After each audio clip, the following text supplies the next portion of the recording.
할렐루야. 주님의 이름으로 살아가 축복합니다. 오늘 고난주간 첫 시작하는 40절 마지막 주일입니다. 오늘 함께하면서 십자가를 향해서 걸어가신 그리스도를 깊이 생각하고 우리에게 주님께서 걸어가신 생명의 그 구원의 사건을 마음의 소망으로 삼으며 오늘 예배에 함께하기를 간절히 소망합니다. 얼굴을 대면하고 있지 못하지만 함께 모여있는 것처럼 우리의 영혼 가운데 함께 하시는 성령을 의지하여 이 시간 함께 한마음으로 하나님 앞에 예배하도록 하겠습니다. 하나님을 향한 주님의 은혜를 향한 갈급함을 안고 우리 시간 찬양합시다. 목마른 사슴이 신음을 찾는 것처럼 오늘 우리도 심령 가득한 곳에서부터 주님을 갈망합니다. 이것이 우리의 고백입니다. 하나님께 고백하며 예배합시다.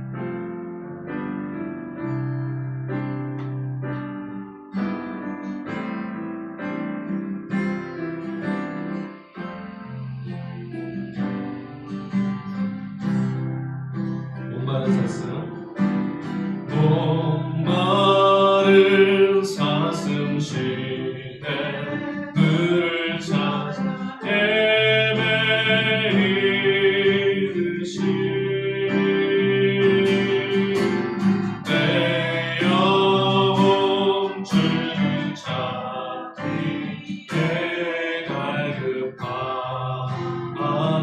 갈급하나이다. 한 번 더 목마른 사슴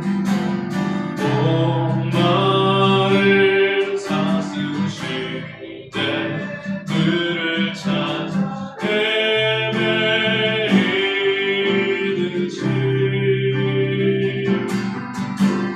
내 영혼 주를 찾기에 갈급하나이다. 주님만이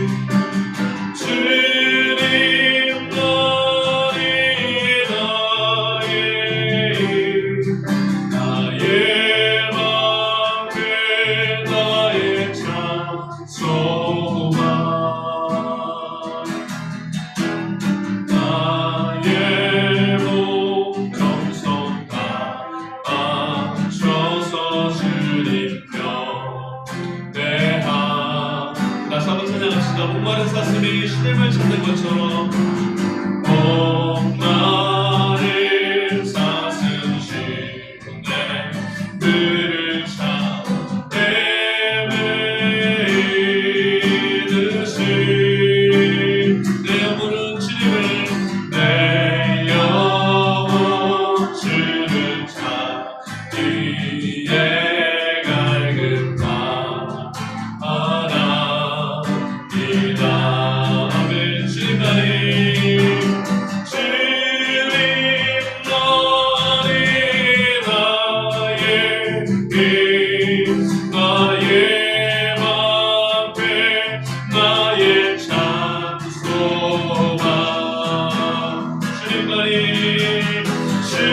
주님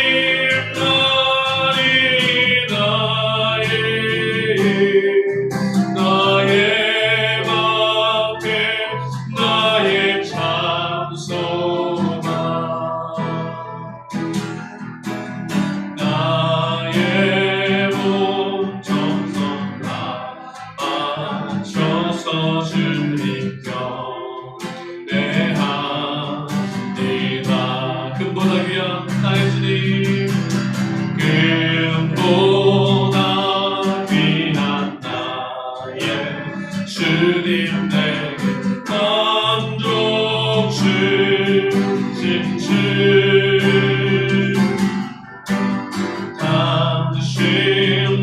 당신만이 나의 기쁨 또한 나의 참고 한 번 더 금보다 귀한 나의 주님 금보다 귀한 나의 주님 내게 만족 주신 주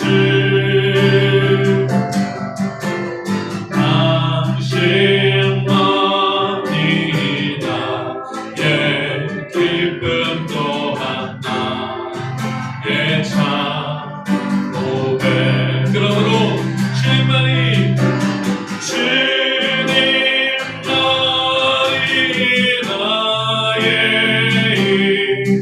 나의 방패 나의 참 소망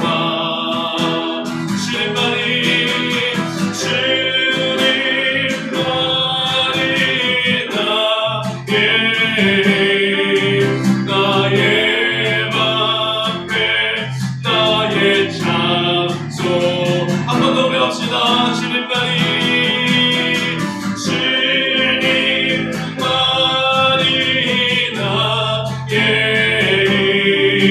나의 방패 나의 참소만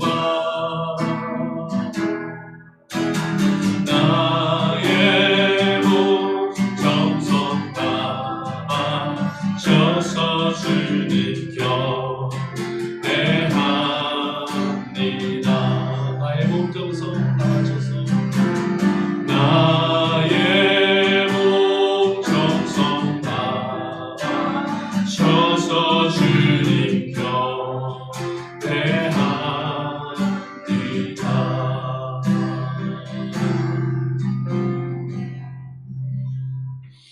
할렐루야. 어느 때보다 주님을 향한 우리의 갈망이 더 깊어지는 줄 믿습니다. 우리가 주님을 찾는 것보다 더 주님은 우리를 찾고 계십니다. 이 시간 우리 예배하며 주 앞에 이 믿음의 고백을 함께 나눕시다. 주전하신 주님, 그 이름만이 우리의 구원이시고 그 이름만이 우리의 그리스도이십니다. 예수의 이름을 높이 올려드리는 우리 마음의 아니 우리 믿음의 드높임이 오늘 예배 가운데 함께하기를 갈망하며 이 찬양 함께 부르겠습니다. 지존하신 주님 이름 앞에 모두 무릎 꿇고 다 경배해. 거룩하신 주님 보좌 앞에 엎드려 절하세. 한 번 더 지존하신 주님 보좌 앞에 모두 무릎 꿇고 다 경배해. 거룩하신 주님 보좌 앞에 엎드려 절하세.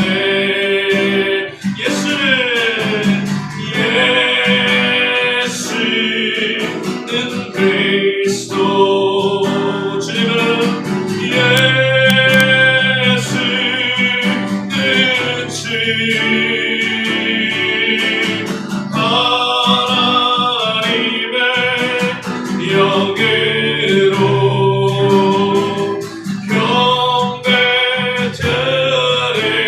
경배드리리. 지존하신 주님 이름 앞에 지존하신 주님 이름 앞에 모두 무릎 꿇고 다 경배해.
이래 찬양하라 찬양하라 내 영혼아 찬양하라 내 영혼아 온 마음과 정성 다하여 주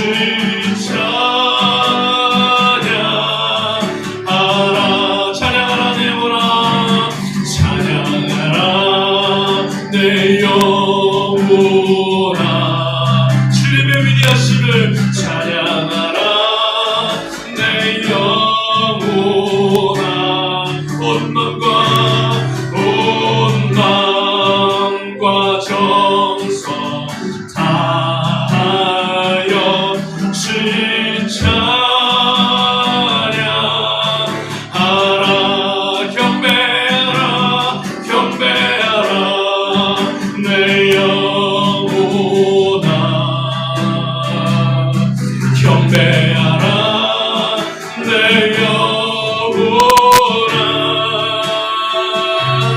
온 마음과 정성 다하여 주 경배하라 한 번 더 경배하라 내 영혼아 주님 경배하라 내 영혼아 온 마음과 정성 다하여 주 경배하라 예수는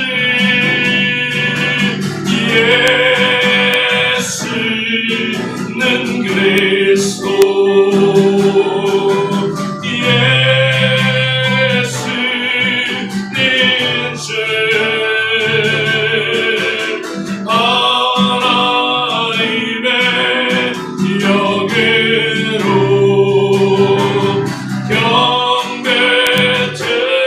경배드리 예수는 그리스도 예수는 그리스도 살아계신 주님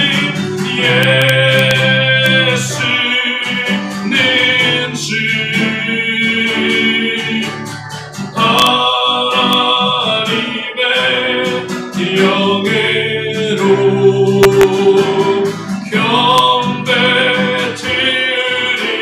경배드리게 하나님의 영으로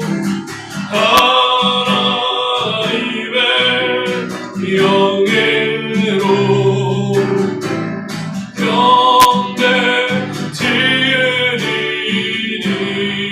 경배드리니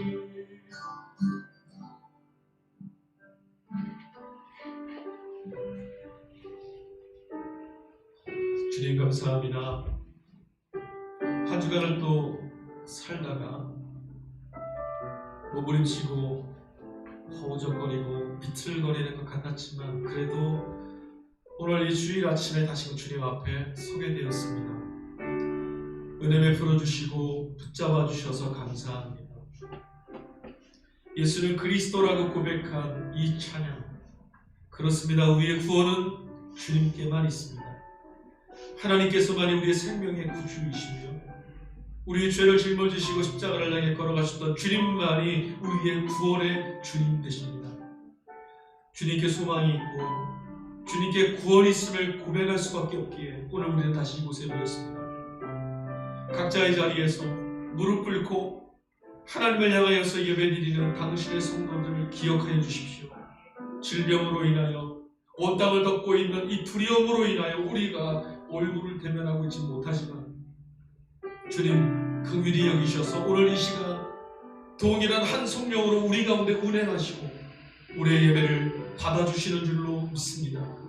믿음을 가지고 주님을 고백하고 믿음을 가지고 하나님만을 붙들며 나가는 당신의 사랑하는 자녀들, 저들의 삶에서 주님을 향하여서 외쳤던 고백과 간구와 부르짖음을 주님 오늘 이 시간 기억하여 주셔서 들어주시고 응답하시며 예배 가운데 함께하기를 갈망하는 우리의 이 바람을, 우리의 이 소망을, 부활의 아침에 함께 모여 주님 예배하기를 꿈꾸는 우리의 이 기대를 주님 들어 주시옵소서.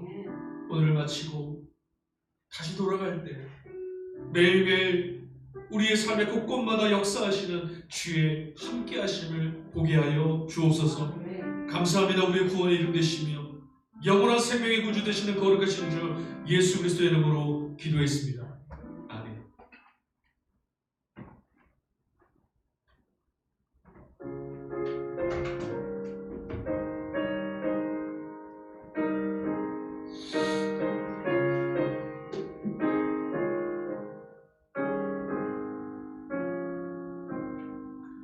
예수 우리 왕이여 이곳에 오셔서 우리가 왕께 드리는 영광을 받아주소서. 우리는 주님의 백성, 주님은 우리 왕이라. 왕이신 예수여 오셔서 찾아와서 다스리소서.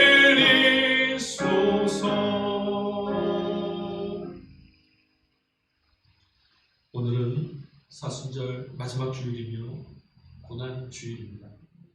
시편 31편 말씀을 힘입어 하나님을 예배하는 자리에 나아갑니다.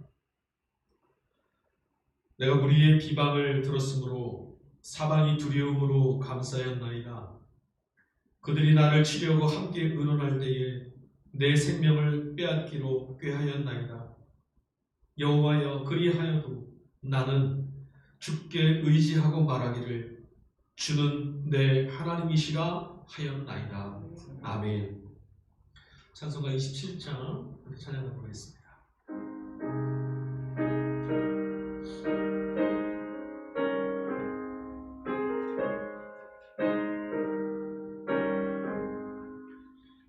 빛나고 높은 보좌와 그 위에 앉으신 주 예수 얼굴 영광이 해같이 빛나네. 해같이 빛나네.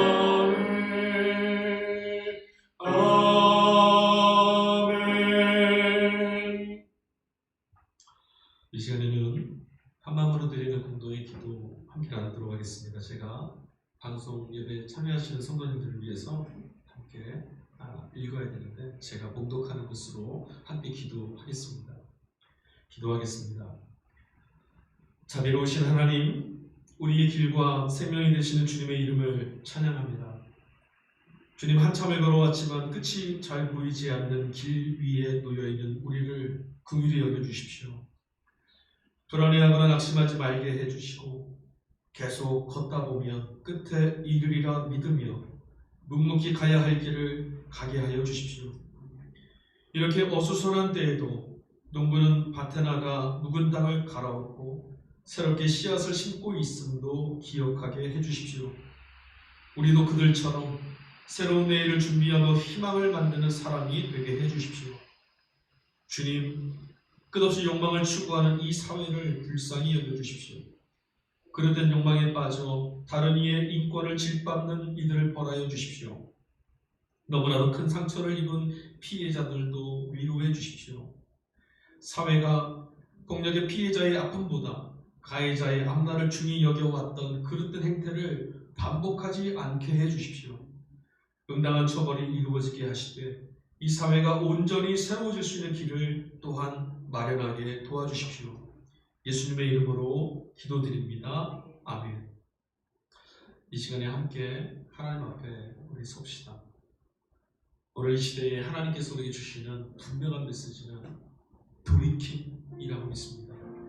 회개, 하나님의 뜻을 추구하며 살지 아니하고 세상이 가르쳐주는 것들을 쫓으며 죄를 우리의 양식처럼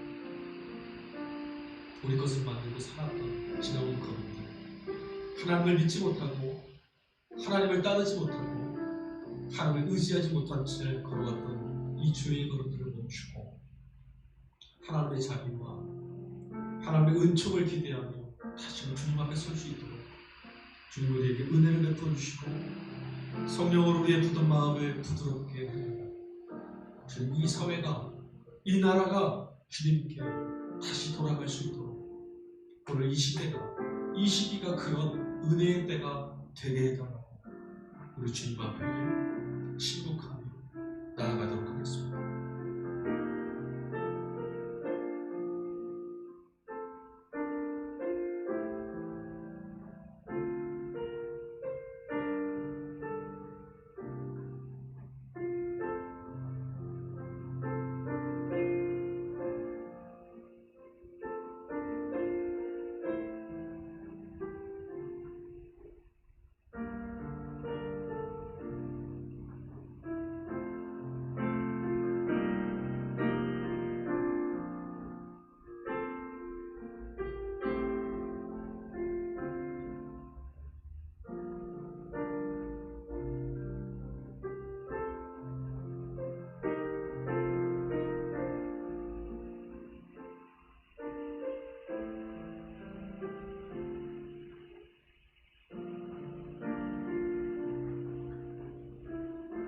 자신과 시대의 어둠을 아파하며 빛되시는 주님을 바라보는 자에게 주시는 하나님의 말씀을 들으십시오. 하나님의 사랑이 우리에게 이렇게 나타난 바 되었으니 하나님이 자기의 독생자를 세상에 보내시는 그로 말미암아 우리를 살리려 하십니다. 사랑은 여기 있으니 우리가 하나님을 사랑한 것이 아니요 하나님이 우리를 사랑하사 우리 죄를 속하기 위하여 화목제물로 그 아들을 보내셨음이라. 하나님의 말씀입니다. 아멘. 찬송가 2장 3위 연가로 하나님 경배하도록 하겠습니다.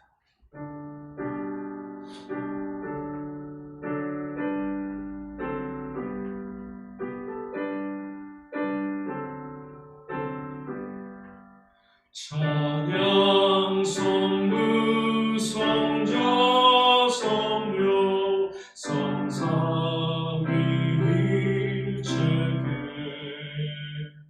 영원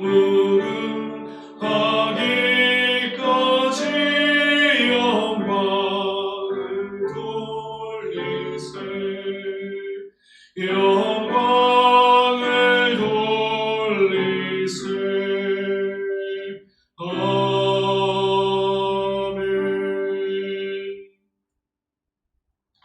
교동문 함께 교독하겠습니다. 오늘 우리에게 허락한 교동문은 교동문 131번 고난주간 두 번째 교동문입니다. 교동문 131번.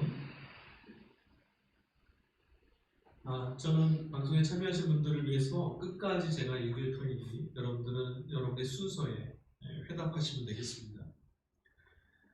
우리가 전한 것을 누가 믿었느냐? 여호와의 팔이 누구에게 나타났느냐? 그는 주 앞에서 자라나기를 연한 순 같고 마른 땅에서 나온 뿌리 같아서 고운 모양도 없고 풍채도 없은즉 우리가 보기에 흠모할 만한 아름다운 것이 없도다. 그는 멸시를 받아 사람들에게 버림받았으며 간고를 많이 겪었으며 질고를 아는 자라. 그는 실로 우리의 질고를 지고 우리의 슬픔을 당하였거늘 우리는 생각하기를 그는 징벌을 받아 하나님께 맞으며 고난을 당한다 하였노라. 그가 찔림은 우리의 허물 때문이요 그가 상함은 우리의 죄악 때문이라. 그가 징계를 받음으로 우리는 평화를 누리고 그가 채찍에 맞음으로 우리는 나음을 입었도다. 우리는 다 양 같아서 그릇 행하여 각기 제 길로 갔거늘 여호와께서는 우리 모두의 죄악을 그에게 담당시키셨도다. 아멘. 찬송가 298장, 찬송가 298장 2절까지만 찬양하겠습니다.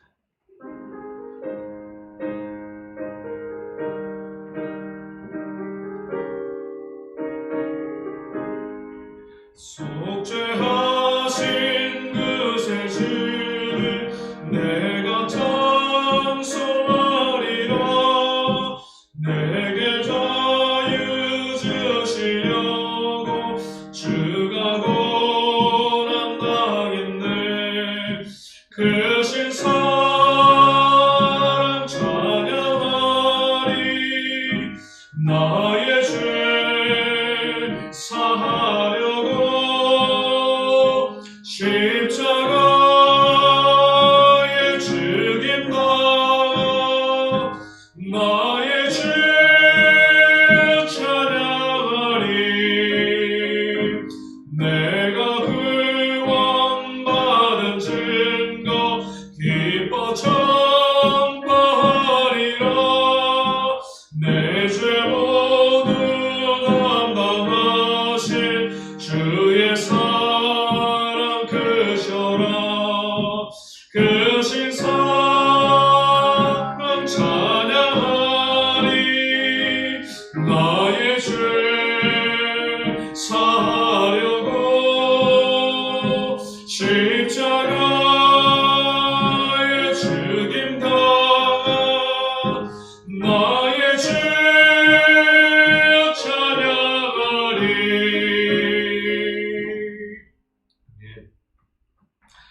하나님의 말씀 우리 함께 받도록 하겠습니다. 우리 주신 하나님의 말씀 구약성경 이사야서 제50장 1절부터 9절까지 말씀입니다.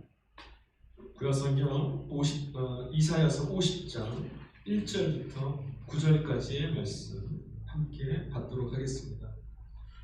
제가 봉독하도록 하겠습니다. 나 여호와가 이같이 말하노라. 내가 너희의 어미를 내보낸 이혼 증서가 어디 있느냐?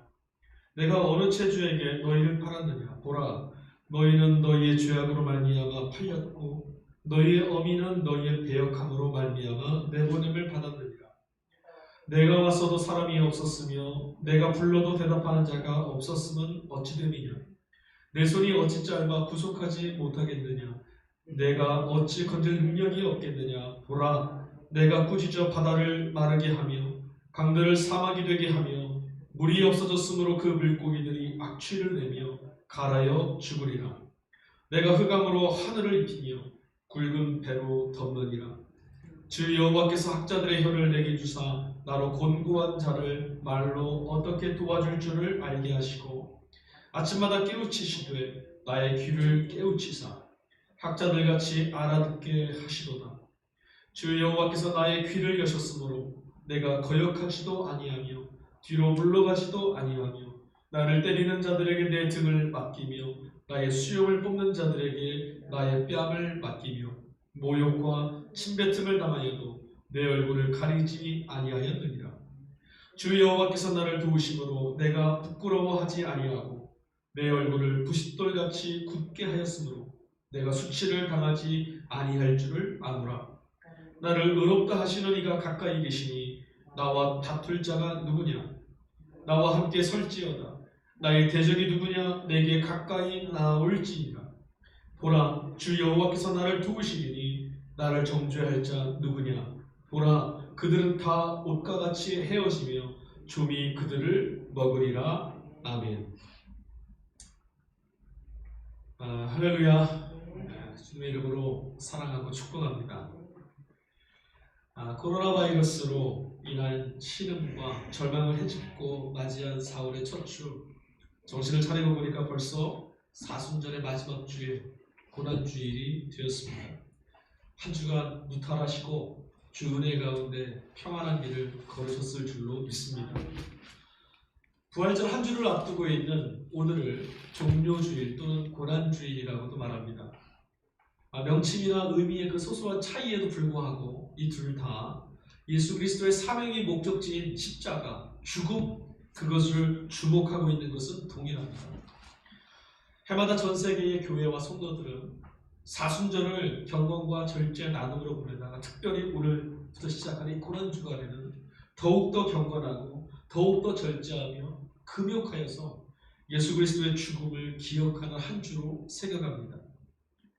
예수의 고난에 깊이 침잠할수록 그리스도께서 걸어가시던 십자가의 무게를 절감할수록 이 한 주를 지나고 나서 우리가 맞이하게 될 예수의 부활의 기쁨을 더 깊이 깨달을 수 있기 때문에 우리는 이 고난주간을 깊이 주님을 따라가게 됩니다.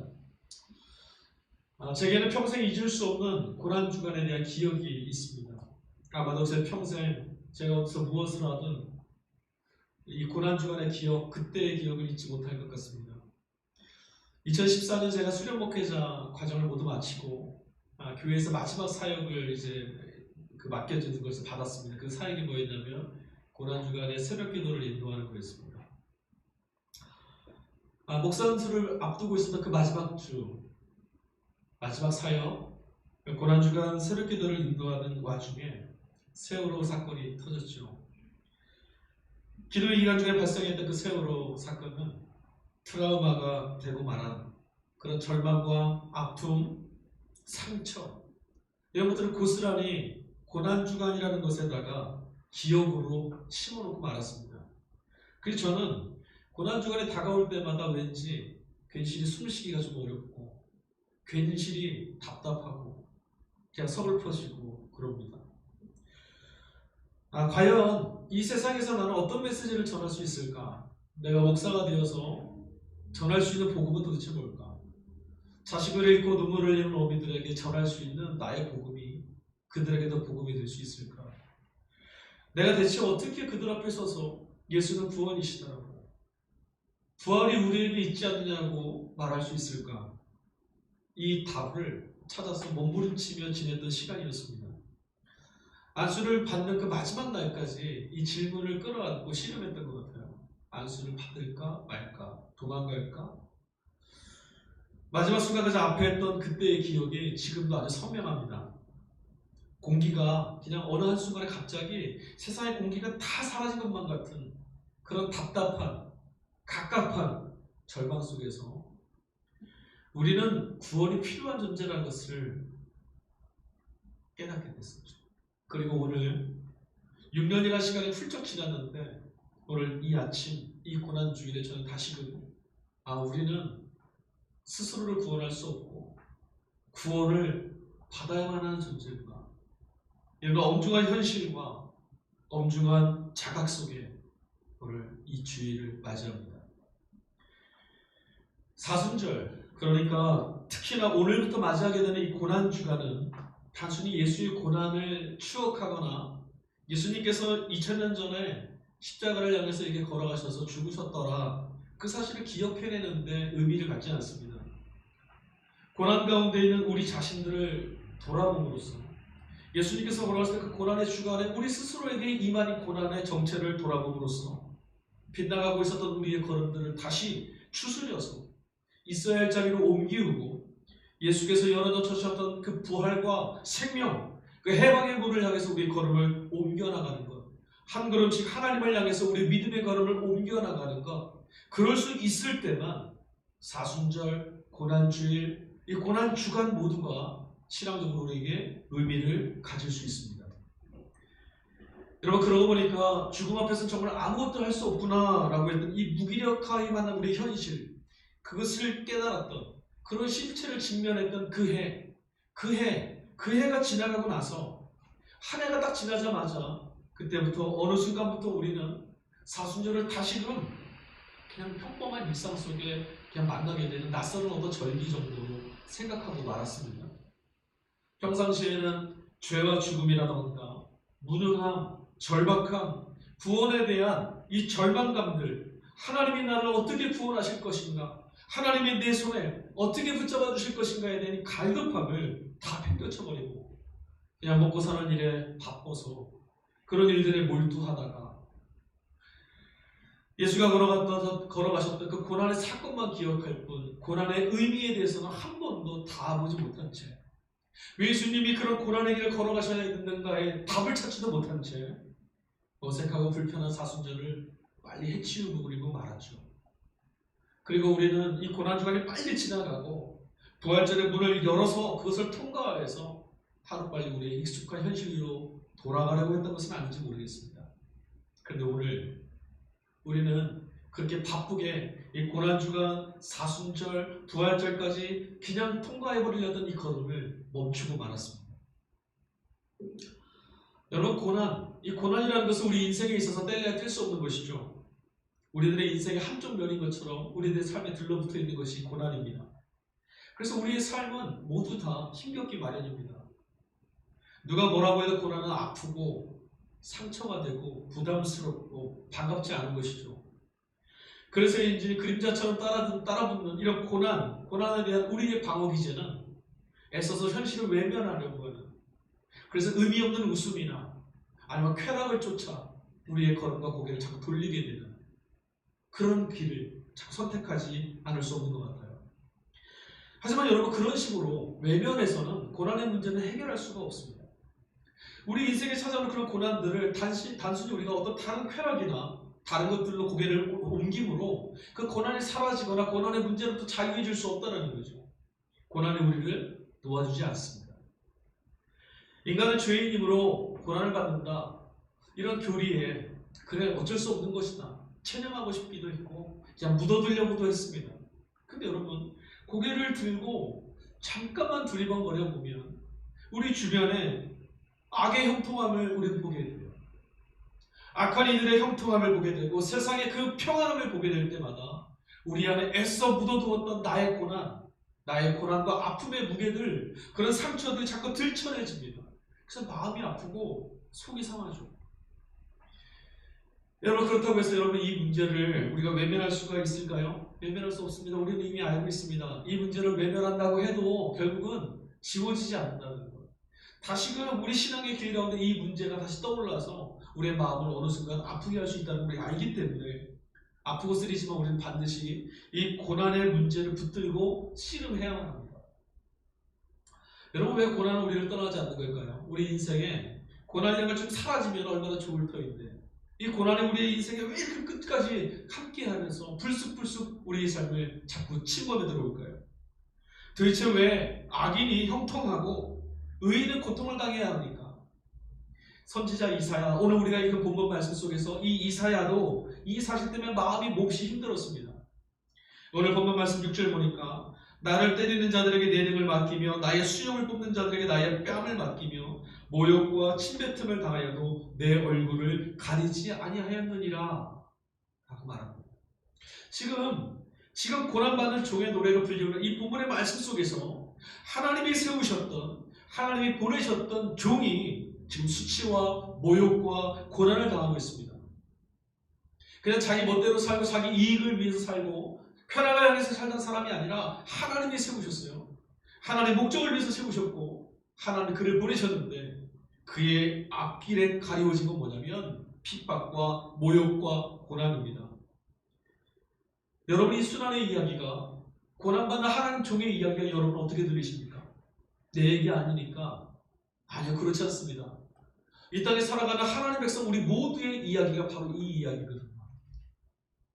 의인은 왜 고난을 받아야 하는가? 그리고 악인이 어떻게 도대체 이렇게 형통할 수 있는가? 이 질문은 결국은요, 선하신 하나님이 존재하시는가? 하나님이 내 인생 가운데 함께 하시는가라고 하는 이 질문에 이어질 수밖에 없습니다. 여러분, 이 질문에 대해서 답을 갖고 계십니까? 머리를 붙들고 씨름해 보아도 잘 풀리지가 않습니다. 이 세상의 도처에 도사리고 있는 악의 문제, 고난의 문제, 의인들이 핍박을 당하고 악인들의 형통한 문제에 대한 답을 아무리 봐도 찾아내기가 힘듭니다. 한참을 씨름을 하고 막상 머리로 이해할 만한 답을 발견한다 하더라도 마음이 흡족해지는 것은 또 똑같지 않죠. 답을 얻어도 이해는 되는 것 같은데 마음까지 흡족하지는 않아요. 불평등해 보이신 하나님 때문에 마음이 불편할 때도 있습니다. 하나님은 어떻게 저러실 수가 있나? 아니, 하나님 어떻게 우리에게 이러실 수 있나? 우리 이렇게 질문하지 않습니까? 가끔 TV를 볼 때마다 광고에 나오는 이 불우한 이웃들을 돕기 위한 이 방송들을 볼 때마다 저는 이런 질문을 끊임없이 합니다. 하나님 도대체 어떻게 저 사람들에게 저러실 수 있습니까? 하나님 악인들을 벌하시지 않아도 그건 괜찮은데 어떻게 저 아무 잘못 없는 이들이 고난당하는 걸 두고 보십니까? 불편합니다. 그런데 여러분, 씨름하고 붙잡으려 했던 이 답, 찾아낼 수 없었던 이 질문에 어려워하고 힘들었던 시간이었는데 코로나 바이러스 이후에 저는 조금은 이 물음에 대한 실마리를 풀어갈 수 있는 기회를 좀 찾은 것 같습니다. 여러분, 이전까지는요, 어떤 사람이 더 힘이 세고 어떤 사람이 약한지, 누가 잘 살고 누가 못 사는지, 누가 대단해 보이는지 누가 그렇지 않은지 아주 명확히 구분되는 세상을 우리는 살았습니다. 근데 여러분, 지금 보니까 누구나 다 절망하고 있고 누구나 다 힘겨워하는 세상임을 우리는 보고 있어요. 어쩌다가 이런 고통의 일들이 생겨난 것이 아니라 실상 우리가 살고 있는 세상이 원래 이런 고통 가운데 있었구나 우리는 보게 되었고, 그런 것이 아니더라도 운 좋게 살고 있고 대단해 보인다 하더라도 이런 문제가 또 닥쳐오면 우리는 또다시 무너지고 또다시 슬퍼하고 또다시 낭망할 수밖에 없는 그런 존재들일 뿐이다 라는 것을 이제 우리가 엿보게 됐습니다. 여러분, 이제 코로나 바이러스 문제가 이제 백신이 개발되고 이제 해결되면 우리는 또 일상으로 막 돌아가겠죠. 그러나 여러분, 기억하셔야 돼요. 여기서부터 우리가 자유한 것 같아도 이런 류의 문제가 또 다가올 때 우리는 또 이렇게 절망할 수밖에 없어요. 우리 그런 존재입니다. 절망하는 존재. 그동안 우리가 복이라던가 화라고 하는 것을 구분했던 기준이 무엇이었습니까? 또 어떤 경우에 고난이나 치욕, 억울함 같은 감정들을 우리 경험했죠? 어떤 일들을 경험할 때 여러분 이런 감정이 휩싸이셨습니까? 대부분은 우리는 건강한 것, 부유한 것, 다른 사람보다 유명해지거나 다른 사람보다 좀 능력 있다는 걸 인정받는 것, 명성을 얻는 것, 아니면 그렇지 않더라도 남들만 못하다는 소리 안 듣게 되는 거. 그냥 저만 못하다는 말 그 정도만 안 들어도 불행하지 않고 행복하게 살 수 있는 길이다 라고 생각해 왔던 것 같아요. 근데 여러분, 이런 것들이 우리가 행복이라고 생각했던, 복이라고 생각했던 것들이 절망이 다가왔을 때 우리 인생을 구원할 수 없다는 것을 우리는 지금 모두 보고 있죠. 너무나 명확해졌어요. 이런 것들로는 구원받을 수 없다는 것이. 누군가와 비교나 우월함이 코로나 바이러스처럼 모두에게 닥쳐온 어떤 절망과 두려움, 그 앞에서, 죽음 앞에서 우리를 지켜낼 수 없다는 것을 우리는 다 봤습니다. 아니, 지금도 보고 있습니다. 여러분, 억만장을 싸질러지고 있어도요, 그래도 피해갈 수 없고 도망갈 수 없습니다. 그래서 저는 이렇게 생각합니다. 코로나 바이러스 앞에 온 인류는 평등해졌다. 여러분, 반대로 생각해보면요, 이런 것들 없어서 우리 인생이 행복해지지 않거나 파괴되는 것도 아니라는 것도 분명하죠. 돈이 없어서 파괴되는 것이 아니었고, 명성이 없어서 파괴되는 것이 아니었고, 남들만 못해서 불행한 게 아니었어요. 우리는 그냥 이런 현실 앞에서 우리 스스로 구원할 수 없는 그런 존재였던 것 뿐이었어요. 여러분, 사실 돈이 없으면 조금 불편해지는 거예요. 그렇죠? 생각해 보십시오. 건강하지 못하는 것도 마찬가지입니다. 건강하지 못해도요, 몸이 불편한 거고요. 내가 뭔가를 하려고 할 때, 어디로 가려고 할 때 조금 장애를 받는 건 그것 말고는 없어요. 그냥 그런 겁니다. 다른 사람처럼이 아니라는 이런 말들은요, 나다움은 어떤 것인지를 발견할 수 있는 기회가 될 수도 있어요. 근데 우리는 이런 것들을 생각하지 못한 채 세상이 이야기해주는 누구나 다 쫓아다니는 그런 구원, 그런 것들을 찾아서 붙들고 실험하면서 거기서 벗어나지 못하고 있습니다. 이 사회가 만들어 놓은 시스템에 우리는 그냥 그렇게 길들여져 있습니다. 모두가 사로잡혀서 살아가고 있어요. 그냥 그렇게 생각하게 하는 대로 생각하고 이렇게 살아 하는 대로 살아가는 것 같아요. 이렇게 하면 절망해야 돼, 그럼 절망하고, 이렇게 하면 기쁜 거야, 가르쳐주면 기뻐하는 척하고, 다 이런 세상에서 벗어나지 못한 채 그냥 시키는 대로 살아갑니다. 성경은 이런 것을 세상이 갖고 있는 권세라고 합니다. 권세죠. 누구도 벗어나지 못하니까. 이사야는 하나님에 의해서 세움을 받았던 선지자입니다. 그냥 스스로 어느 날 갑자기 내가 이제 또 선지자 하겠다 이렇게 말한 것이 아니라 하나님이 그를 선택하셨어요. 그리고 보내셨죠. 너는 가서 내 말을 내 백성에게 전해라. 하나님이 세우셨습니다. 하나님 보내셨습니다. 그러니 그가 해야 될 것은 뭡니까? 하나님 말씀만 전해야 합니다. 그가 하나님 말씀만 전하면 됩니다. 그런데 문제가 있습니다. 아무도 이사야의 예언을 귀담아 듣지 않는다는 겁니다. 하나님이 보내셔서 그 말씀 붙들고 그 말씀만 전하는 선지자인데 아무도 그 말을 귀담아 듣지 않아요. 제국의 틈바구니에서 잘 먹고 잘 사는 것, 어떻게 하면 살 수 있는가 이것만 생각하고 있는 사람들에게 다른 것들은 눈에 들어오지 않습니다. 하나님 말씀에 귀 기울이며 살라고요. 아마도 그들의 말의 귀에는 아주 한가로운 소리처럼 들렸을 거예요. 오늘도 그렇잖아요, 여러분. 먹고 살기가 이렇게 힘든데 코로나 때문에 지금 앞을 어떻게 살아야 할지 모르겠는데 한가롭게 예수 믿으라고 이렇게 듣는 사람들 많이 있습니다. 정말 그럴까요? 이사야의 말을 듣다가 당신 말이 맞습니다 하는 사람들도 있습니다. 그러나 그렇게 옳다라고 말하지만 이사야가 전한 하나님 말씀대로 사는 사람은 또 없습니다. 모두 다 세상에 편승하며 그렇게 살아갑니다. 게다가 여러분, 세상에 순응하는 것이 아니라 이사야가 전했던 메시지는 뭐였죠? 하나님을 믿으며 살아라. 이 메시지였어요. 세상의 방법에 따라서 세상에서 성공하고 세상에서 열심히 살며 세상에서 지혜롭게 성공해라 이런 것이 아니라 하나님만 믿으며 살아라. 이사야는 이렇게 말합니다. 그런데 생각해 보십시오. 이 말을 들은 세상의 주인 노릇하고 있는 이들에게 선지자 이사야가 전한 이 말은 여간 귀에 거슬리는 소리가 아닌 거죠. 왜 그렇습니까? 그들의 권력에 도전하는 거예요. 그들의 실제로 뽐나고 있습니다. 하나님만이 온 땅의 주인이시다라고 말하는 순간 세상의 주인 노릇하고 있는 모든 권세는 거짓이 되는 겁니다. 나쁜 거죠. 기만이죠. 속임입니다. 우리가 시키는 대로 하면 살 수 있어라고 말하는 그들에게 생명은 하나님께만 있습니다. 하나님만 믿으십시오라고 말하는 순간 그들은 허위 속에 있는 가짜가 됩니다. 그러나 여러분 어떻게 하겠어요? 그 세상 권세가 선지자 이사야가 하나님 말씀을 전하는 것을 가만 놔둘 리가 있겠습니까? 귀에 거슬리는 그 소리를 내버려 두겠습니까? 그럴 리가 없죠. 그래서 어떻게 했어요?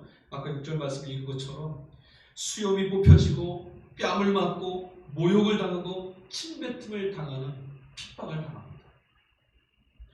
여러분 하나님 말씀을 듣고 살다가 하나님 말씀대로 살겠다라고 결심하고 믿음으로 나아가는 순간 이런 일들을 여러분 경험하게 되신다면 어떻게 하시겠어요?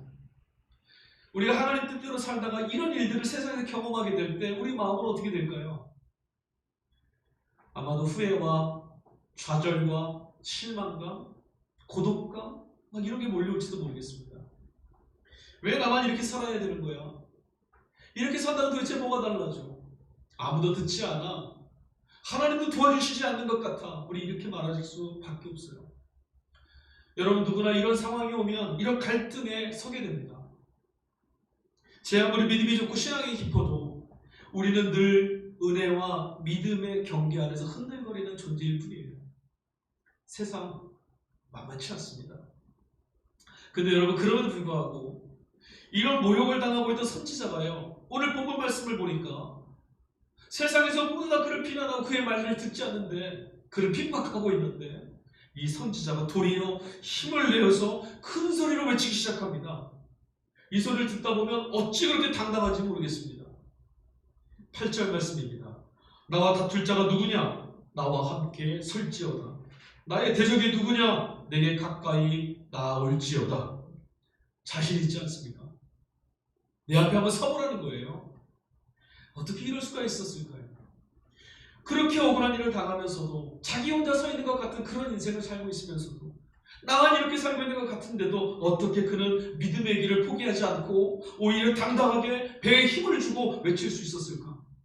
여러분이 당당하면 부럽지 않으십니까? 고난의 길을 향하시던 예수님의 걸음을 우리 한번 주목해 봅시다.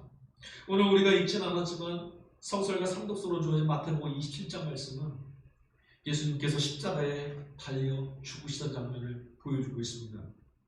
여러분 그 장면을 한번 생각해 보세요. 떠올려 보십시오. 잘못돼도 뭔가 대단히 잘못된 그런 일 아닙니까? 뭔가 문제가 생겨도 대단히 문제가 생긴 현실 아닙니까? 예수님은 무슨 죽을 만한 죄를 지셨나요? 주님은 아무런 죄도 짓지 않으셨어요. 그런데도 여러분 지금 예수님은 죽음의 위협 앞에 서 있습니다. 예수님이 하신 일이 뭡니까? 짓밟힌 민중에게 찾아가셨어요. 병드는 자를 찾아가셨습니다. 그들을 낫게 하셨습니다. 실망하는 자들을 찾아가셨습니다. 그리고 죄인이라 정죄당하는 그들에게 찾아가셔서 세상이 버린 만물의 찌꺼기같이 되어버린 그런 사람들 찾아가셔서 하나님의 나라가 이곳에 임하였다라고 선포하고 너희야말로 하나님의 백성이고 하나님이 너희를 사랑하신다라는 말씀, 그것만 전하셨는데 지금 주님 어떻게 된 거예요? 그 사명만 감당했는데 죽음에 내버렸어요. 서슬퍼런 권력과 불법으로 위세를 떨치고 있는 그 어둠의 연대들이, 그 어둠의 권세가 예수님을 죽음으로 내몰고 있습니다. 답답하지 않으십니까? 여러분이 주님의 그 걸음에 서 있다면 어떻게 하시겠어요? 화가 나서 소리를 지를지도 모르겠습니다. 내가 도대체 무슨 잘못을 했느냐고, 너희를 위하여서 내가 이 말을 전했는데 너희가 어찌 나한테 이럴 수 있느냐고, 아니면 내가 잘못 생각한 것 같다, 그냥 포기하겠다고 우리 이렇게 말하고 싶을지도 모르겠어요. 온 마음으로 끌어안아 주셨던 그 백성들이 바라바를 선택하고 예수를 죽음에 내던져 버렸습니다. 평생을 주를 따르겠다라고 고백했던 제자들이 다 도망가 버렸습니다. 그러나 여러분, 억울함을 벗거나 신라같이 살아날 수 있는 그 마지막 기회가 될 수 있었던 빌라도의 그 법정 앞에서도 예수님은 자신을 살려내기 위해서 몸부림치지 않으셨어요. 변명하시지 않습니다. 도살장에 끌려가는 어린 양처럼 그런 묵묵히 자기에게 주어진 이 걸음을 걷고 계십니다. 이제는 틀렸으니까 그냥 포기하신 걸까요? 체념한 걸까요? 예수님은 어떻게 세상에 굴복하지 아니하고 타협하지 아니하고 날 좀 살려달라고 비굴해지지 않고 그가 외쳤던 하나님 나라가 여기 있는 것처럼 하나님의 영광과 권세에 기대어서 불법과 불의함 앞에 늠름하게 믿음의 걸음을 걸어가실 수 있었을까? 예수님은 십자가에 달리신 그날 제9시에 숨을 거두셨습니다. 그가 마지막 숨을 내모르면서 내뱉었던 한마디 말씀을 마태는 이렇게 기록합니다. 엘리 엘리 라마 사박다니, 아버지여 아버지여 어찌하여 나를 버리셨나이까. 너무나 무력하고 너무나 참혹한 예수의 십자가 죽음이죠. 이것밖에 말할 수 없었을까? 하나님 아버지, 천군 천사를 이곳에 좀 보내주셔서 이 억울함을 좀 갚아주십시오. 한마디 하시면 됩니다. 예수님은 그냥 아버지 어찌 나를 버리셨나이까. 여러분, 이 십자가 죽음, 이 죽음이 우리에게 전하는 말이 뭘까요? 하나님의 아들이 죽으셨어요. 하나님의 아들이 죽으셨다는 말은 죽음 외에는 다른 일이 없다라는 이야기입니다. 여러분, 이 말에 넘어지시지 않기를 빕니다. 죽음 외에는요, 여러분, 이 세상의 권세를 거스를 수 있는 길이 없습니다. 이 불법과 불의함, 뭔가 채워야 된다고 말하는 이 세상에서 우리가 이 세상의 권세, 거기서 벗어날 수 있는 방법은 세상이 요구하는 대로 비어있는 걸 채우거나 세상이 요구하는 대로 명성을 얻는 방법으로는 세상을 뛰어나 벗어날 수가 없어요. 세상이 훨씬 크거든요. 하나님의 아들은 오늘 우리에게 이것을 가르쳐줍니다. 세상의 권세로부터 자유할 수 있는 방법은 세상이 시키는 것들, 세상의 기준에 맞추어서 이룰 수는 없다. 세상의 권세로부터 자유하는 일은 세상에서 죽는 거다. 여러분, 십자가가 증언하고 있는 하나님의 아들의 죽음은 무기력한 패배가 아닙니다. 죽음의 권세에서 벗어나는 진정한 해방의 길이 무엇인지를 주님은 그 두렵고 무서움의 자리를 끌어안고 우리에게 보여주신 겁니다. 내 몸은 내 별까지 돌아가기 너무 무거워. 누가 한 말인지 아세요? 생텍쥐멜이라고 하는 작가가 쓴 어린 왕자에 나오는 이야기입니다. 먼 행성에서 지구별에 찾아왔는데 고향으로 돌아갈 방법을 잃어버렸어요. 그때 이 어린 왕자가 어떻게 고향으로 돌아가는지 아세요? 독사가 이 어린 왕자를 물었습니다. 그리고 나서 그때 그는 자신의 몸을 끌어당기는 땅에서 벗어나 고향으로 돌아갔습니다. 예수님은 그렇게 하셨어요. 사순절의 마지막 고난주일, 우리는 다시금 이 죽음이라고 하는 단어 앞에 섰습니다. 고난주일에 이 한 주간 동안 우리에게 주어지는 메시지 단어는 딱 이거 하나예요. 죽음. 여러분, 십자가가 말하는 죽음의 여정은 무엇인지 생각해 보셨습니까? 십자가가 우리에게 전하고 있는 죽음, 이것이 도대체 무엇입니까? 제 자신의 십자가를 지고 나를 따라와라 하셨던 주님의 말씀은 실상은 너희도 죽어야만 한다, 이 말씀 아니었습니까? 너희도 죽어야만 한다. 그렇다면 여러분, 우리가 죽는다는 것은 도대체 무엇이고 주님이 우리에게 어떤 죽음을 지금 요구하고 계시는 겁니까? 여러분, 세상이 가르쳐주는 방식으로는 결코 세상에서 구원받을 수 없다고 말씀드렸어요. 자유할 수도 없고 해방을 얻을 수도 없습니다. 결코 죽음이 몰고 오는 이 고난의 현실에서, 이 고통의 삶에서 거스르며 살 수가 없습니다. 그러니 돈을 많이 벌어서 주의 일을 하겠다거나 이 다음에 성공해서 하나님 영광을 위해서 일하겠습니다, 이런 말은 애당초 성립되지 않는 말입니다. 무엇을 많이 소유하고 업적을 얼마나 이루고 유명해지고 영향력을 행사하고 나를 채우는가라고 하는 그런 문제나, 또 한편으로 고난이나 환난, 시련과 아픔이 찾아왔을 때 그것들을 어떻게 지울 수 있을까? 내 삶을 채우는 그것들을 어떻게 좀 벗어낼 수 있을까? 그렇기 위해서 내가 무엇을 하면 될까? 여러분, 이런 것들은 세상이 요구하는 방식이에요. 그렇지 않습니까? 세상이 우리에게 무엇을 얘기합니까? 이렇게 하면 행복해질 수 있어. 이렇게 하면 좀 벗어날 수 있어. 우리에게 늘 이렇게 하면, 네가 이렇게 하면 이라고 얘기했었어요. 그런데 여러분, 기독교 신앙은 그것을 말하지 않습니다. 기독교 신앙은 이런 모든 것, 나를 채우려는 것뿐만 아니라 내 안에 있는 것들을 버리려고, 벗어내려고 하는 모든 것들을 다 포기하라고 말합니다. 살려고 몸부림치면 죽습니다.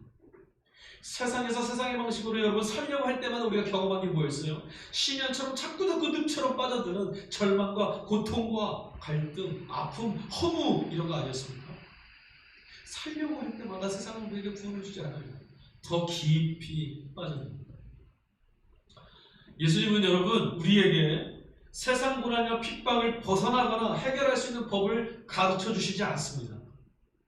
여러분, 예수의 피 묻은 십자가는 우리에게 고난을 대면하고 죽음에 직면하는 법을 가르쳐주고 있습니다.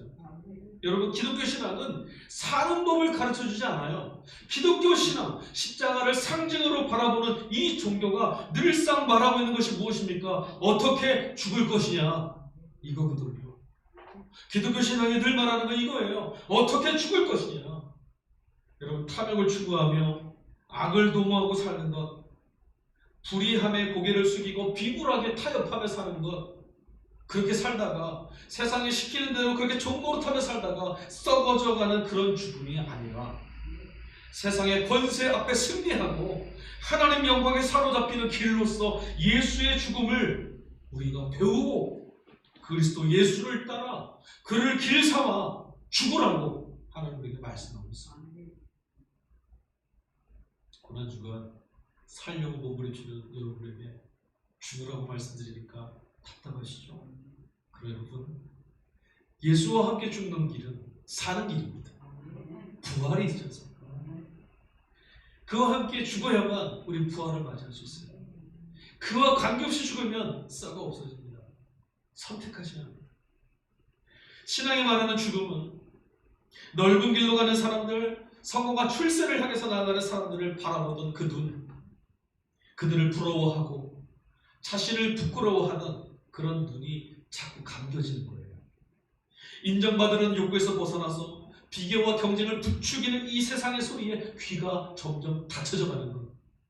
세상의 기준과 가치관이 자꾸 부정되어지고 예수 그리스도께서 나아가신 그 십자가의 길을 따르는 그것만이 죽음, 다시 사는 죽음, 하나님께 나아갈 수 있는 길이 됨을 우리는 반드시 믿어야만 합니다.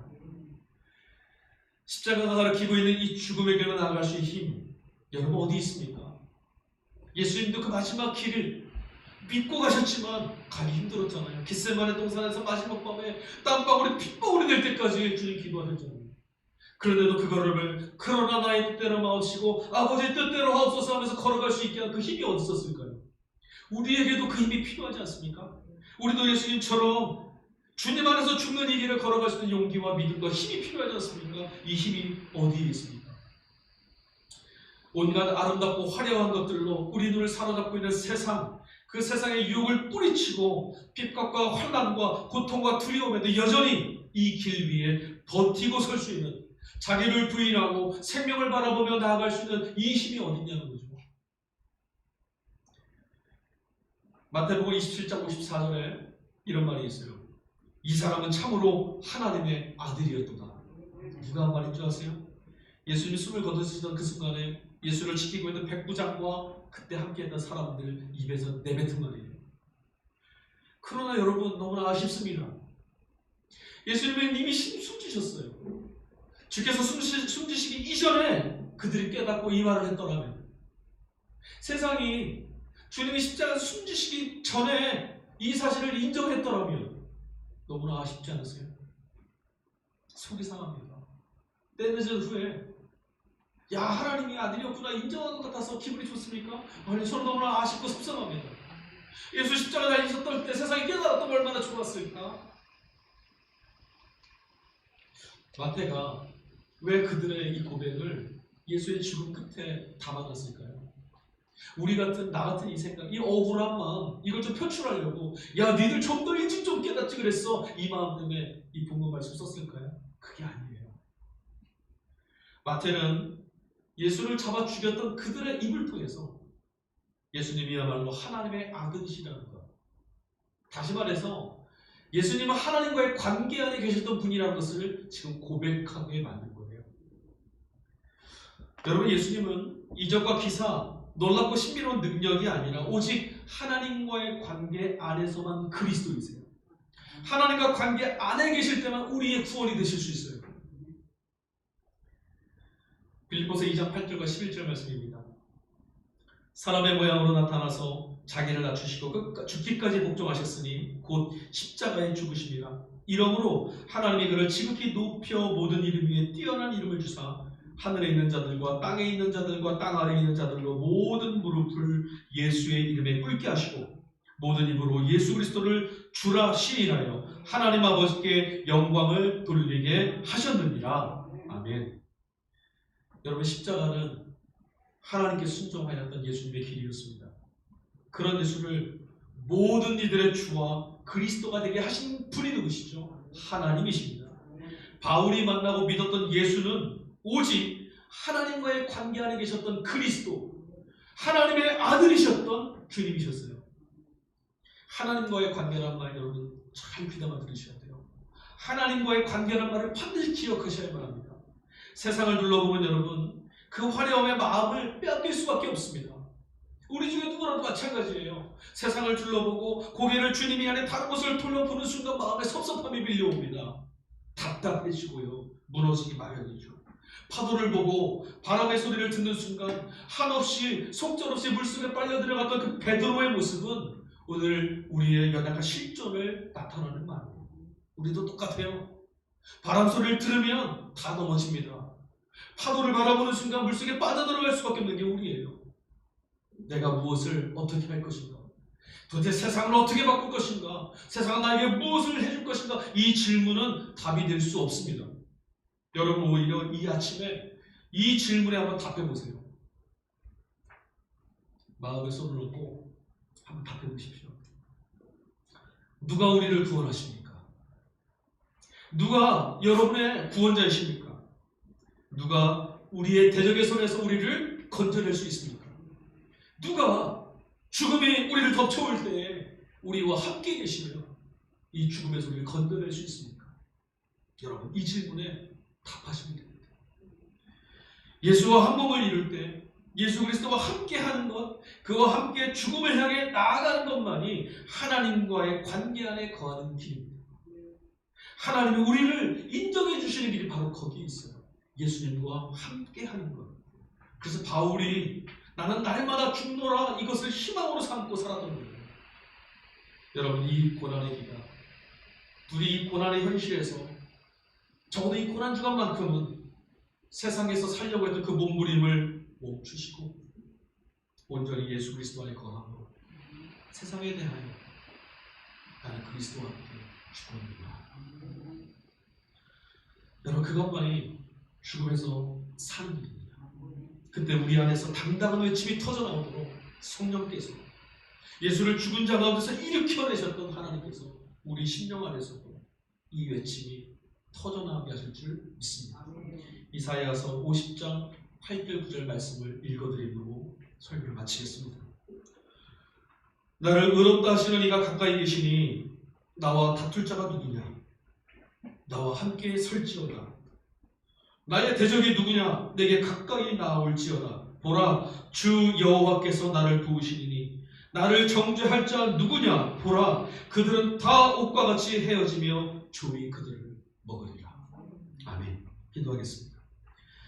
하나님 감사합니다. 오늘 이 아침 세상이 가리운 죽음의 심연 속에 빠져들게 만드는 오늘 이 아침에 주님을 바라보며 주님의 손을 붙들고 죽음을 향해 걸어가셨던 그 걸음을 함께 따라갈 수 있도록 우리의 믿음을 주시고 용기를 주시니 감사합니다. 약속의 말씀을 주셨으니 우리의 주 예수를 바라보며 예수님의 손을 붙들고 하나님께 인정받는 세상에서 죽고 하나님 안에서 다시 사는 그 길을 향해 걸어가겠습니다. 하나님 믿음으로 걷는 이 길 끝에 평안을 주시고 하나님만이 베푸실 수 있는 놀라운 영광의 날들을 맞이하게 하심으로 구원의 역사, 부활의 기쁨, 우리 삶에 풍성하게 채워지도록 일하여 주시옵소서. 감사합니다. 우리의 영원한 생명 되시는 거룩하신 주 진리의 말씀 예수 그리스도의 이름으로 기도하였습니다. 아멘. 찬송가 439장 찬양하시면서 준비하신 예물을 하나님 앞에 불러가겠습니다.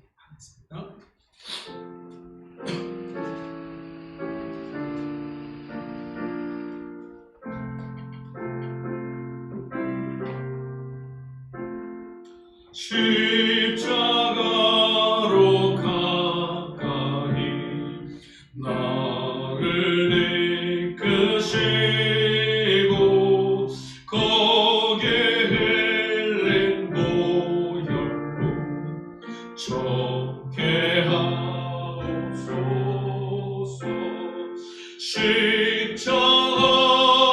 십자가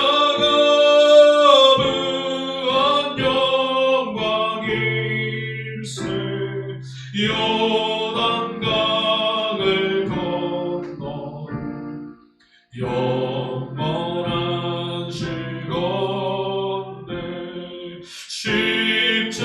십자가로 가까이 내가 떨고 섰네. 거기 있는 새벽별 내게 주시네. 십자가 무한 영광일세. 요단강을 건너는 영원한 시건대 십자가로 가까이 가게 하시옵고 몸소 받은 고생도 알게 하옵소서.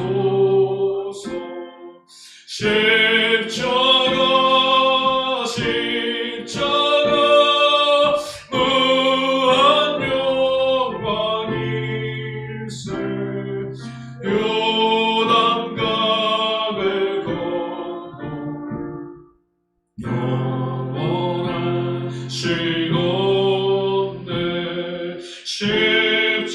십자가에 가까이 의지하고 서서 천국 이를 때까지 항상 너를 겠네. 십자가 무한 영광일세. 요단강을 건너는 영원한 시건대.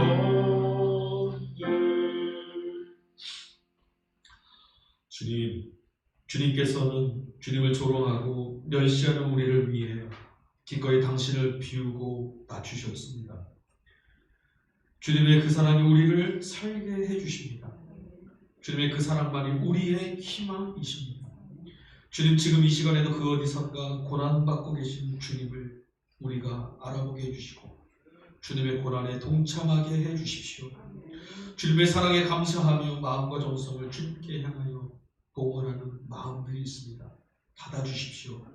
봉헌한 손길을 하나하나 기억해 주시고 고통 속에서 신음하는 이들의 하나님의 영광과 은혜를 갈망하는 이들의 간구에 응답하여 주시며 속히 어려움에서 벗어나 믿음으로 주 안에 든든하게 서게 하여 주시옵소서. 주님을 따라 죽음의 길 끝에 부활의 생명이 있음을 발견하는 복된 영혼 되게 하여 주옵소서. 감사합니다. 우리의 구원의 주 예수님의 이름으로 기도하였습니다. 아멘. 감사합니다. 함께 예배드리신 우리 모두에게 참조신 주의 은총과 평화가 함께하기를 간절히 소망합니다. 오늘은 사순절 마지막 주일이기도 하고 고난 주일로 예배드립니다. 어둠이 짙을수록 빛은 더 가까이 오고 있는 법이죠. 죽음을 향해 나가시는 걸음의 끝이 부활의 영광에 잇대어 있음을 주님이 보여주셨음을 기억하시며 이번 한 주도 주의 약속 안에서 부활절을 준비하실 수 있기를 소망합니다. 다음 주일은 부활주일입니다.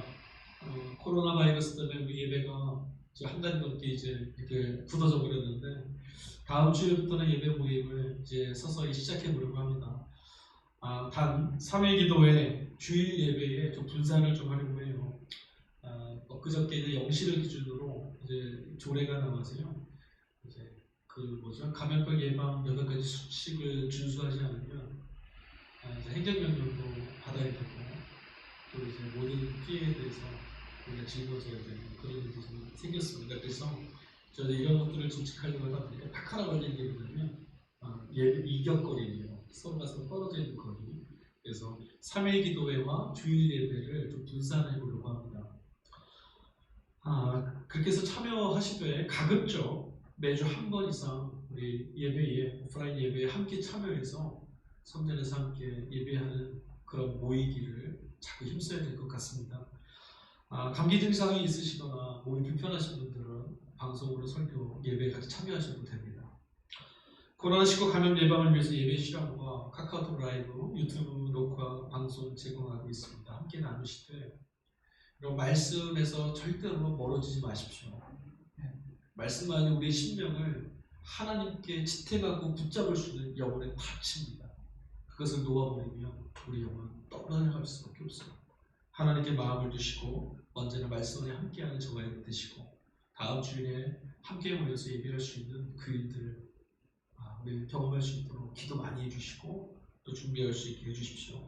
중보기도 요청 우리 있죠. 김경준 선교사님 회복을 위해서 건강 회복을 위해서 기도해 주시고 우리 신안상가에 계신 우리 상가 주민들 입주민들을 위한 예배 섬김 하루빨리 진행될 수 있도록 위해서 기도해 주시고 코로나 바이러스를 위해서 온 나라가 온 세계가 정말 참혹하여서 들을 수가 없을 만한 일들이 계속 경험되고 있습니다. 하나님께서 은혜를 베푸시고 구원이 필요한 우리에게 자비로우신 은혜를 베푸시고 코로나의 이 절망으로부터 벗어나는 구원의 역사를 허락해 달라고 여러분 각자의 자리에서 마음을 다하여 기도해 주시기 바랍니다. 네, 다른 광고는 없습니다. 우리 예배 함께 참여하신 모든 분들 자리에 일어나시면 제가 파송의 말씀 함께 나누고 찬양하고 축도하고 예배를 마치겠습니다. 사랑하는 교회 여러분, 복음의 말씀을 들었으니 이제 참 자유인답게 사십시오. 두려움과 혼돈이 가득한 세상입니다. 그러나 우리에게는 가야 할 길이 주어져 있음을 잊지 마십시오. 사랑의 길, 평화의 길이 주님께서 우리에게 명하신 길입니다. 주님께서 분부하신 그 길을 늘 꿋꿋하게 걸어나가시기를 빕니다. 아멘. 유례 없는 혼돈을 겪으며 무엇을 어찌해야 할지 몰라 때때로 막막해하던 우리의 모습을 반성합니다. 주님을 기억하며 살겠습니다. 주님께서 보여주신 사랑의 길을 가겠습니다. 주님께서 주신 평화를 마음에 간직하고 이웃에게 그 평화를 전하며 살겠습니다. 주님, 우리의 동행이 되어주십시오. 아멘. 찬양하겠습니다. 하늘에 계신 아버지 이름 거룩하사 주님 나라 임하시고 뜻이 이루어지리다. 일용할 양식 우리들의 큰 죄 다 용서하시고 또 시험에 들게 마시고 악에서 구원하소서. 내게 주의 나라 주의 권세 주의 영광 영원히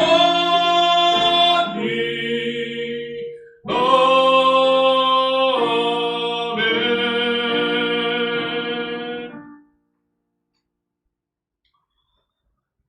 측량할 수 없는 큰 사랑으로 우리를 사랑해 주시는, 배신하고 침뱉고 모욕하고 떠나는 우리를 끌어안으시는 하나님 아버지의 극진하신 사랑과 우리를 구원하기 위해서 십자가의 죽음을, 그 고난을 감당하신, 그리고 길을 내어주신 우리 주님 예수 그리스도의 은혜와 고난의 자리, 죽음의 자리야말로 구원의 자리임을 깨닫게 하시는 성령의 동행하심이 생명을 살리기 위해 고난을 감당하며 살기를 다짐하고 세상의 권세에 타협하지 않고 의연하게 주의 손 붙들고 살기를 결심하고 세상으로 나아가는 당신의 사랑하는 자를 머리머리 위해 저들의 삶 가운데에 오늘 이 시간도 주 예수의 이름을 고백하며 예배드린 이 땅의 모든 교회 위에 절망의 땅에서 구원을 찾으며 주의 이름을 부르는 당신의 잃어버린 백성들 머리머리 위에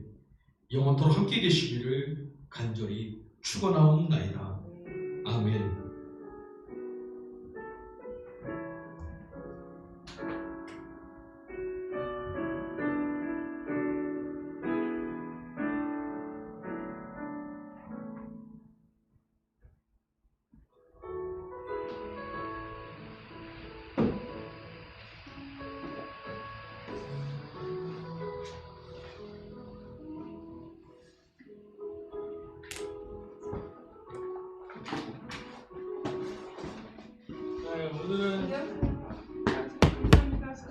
오늘은 사모가 나오려고 했는데 감기 걸려서 못 나왔네.